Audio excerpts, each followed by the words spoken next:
Hey everyone, I wanted to go over the new and exciting news that we have for Monster Hunter Rise Sunbreak. And what we're going to be checking out today is the brand new event quest that Capcom decided to go ahead and access. This is now the second event quest for the second free title update. Remember that we have 6 more to go before the third free title update. I made a video about this a couple of weeks back now, since I went over pretty much all the 8 event quests that we were expecting to get. And this one falls directly in line with the current expected catalog of event quests that we're set to get.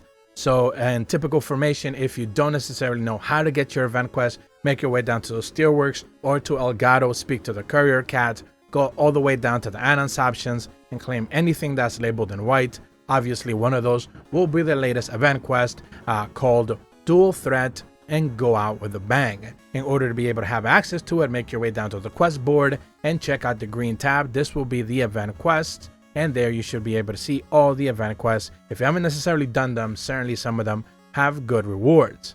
This one is going to be putting you up against 2 Seething Bazelgeuse in the lava caverns. Now sadly, of course, like in typical format, none of these monsters are anomaly or like afflicted or in any way, shape, or form. So these are just the normal versions of them. Remember that Capcom did say that dual threat event quests were going to be a little bit tougher than other quests, but of course that has not turned out to be the case. They are just, yeah, sure, you are fighting 2 monsters, but they are not necessarily any more powerful.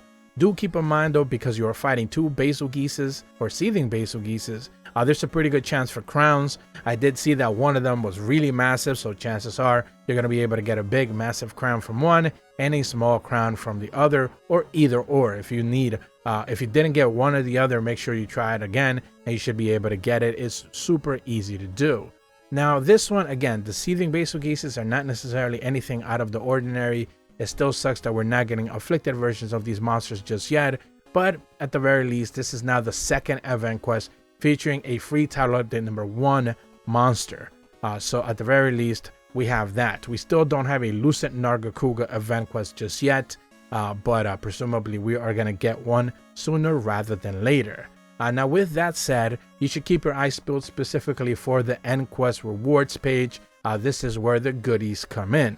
What you want to be checking out for is the quest bonus rewards, a tab that is the third aligned from top to bottom. And the first item you should be able to see there is a rarity 10 ticket, a blue page called Ocean Ticket. And it simply states that it's a reward for vanquishing 2 Sky Bomb Scourges that can be exchanged for layered armor.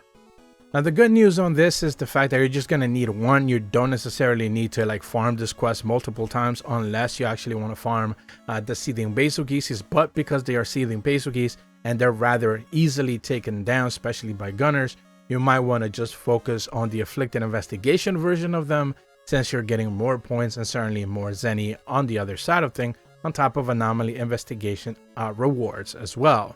Now, in order for you to be able to craft your brand new layered armor, you're going to need to make your way down to the smithy, go down to the Forge Layer Armor option, and tap to the right for the special rewards. And at the bottom, what you're going to notice is the brand new Elfin Crown.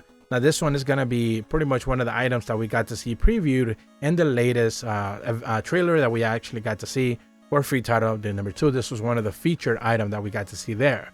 It says that you only need 1 ocean ticket and 8 points worth of Seething Bazelgeuse drops. So, you know, if you have been farming Seething Bazelgeuse to level up your anomaly investigation like me, you should have plenty of those silver shell items, and you know they're super easy to get. He drops them relatively often. I had over 100, and that should be more than enough for you to be able to get your brand new headpiece, a layered armor option.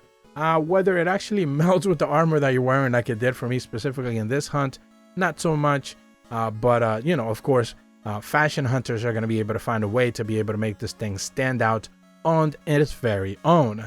Now, one of the things that I do want to bring some attention to is, of course, is that you're seeing the gameplay now in 4K. And that is because I recently went over, I made a review for the 4K Gamer Pro. This is simply an upscaler and a sharpener tool that's being used for capturing gameplay, or just simply being able to see gameplay off of your Nintendo Switch, upscale to 4K, no tricks, no like hidden delay or anything like that. It just actually works. It's kind of like the M Classic. If you know anything about the M Classic, it's just one of those devices that it kind of seems like it's kind of BS, it's kind of crap, but then when you actually get your hands on one, it just does what it's supposed to do, and it's really surprising. So the 4K Gamer Pro is now upscaling, you know, the typical 1080p or whatever, like 920p resolution from this specific game into 4K, you know, I'm able to capture 60 frames per second, all of the good stuff. So it just looks really good now on my TV, and I'm actually able to capture gameplay now on 4K, directly upscaled from the Nintendo Switch, not post-processing upscale, which actually provides, you know, some like not necessarily good clean images. So certainly want to give a huge shout out to them once again, since I'm going to be using this now going forward to capture pretty much all of my gameplay going forward into 4K out of the Nintendo Switch. There's going to be a link in the description below if you guys want to check it out and you're interested in hearing more about this specific device. That's about all the information that I have for you guys today. If you're brand new to my channel, be sure to leave a like and subscribe. Hit the bell to receive notifications when the videos go up. And as always, thank you so much for watching. See ya.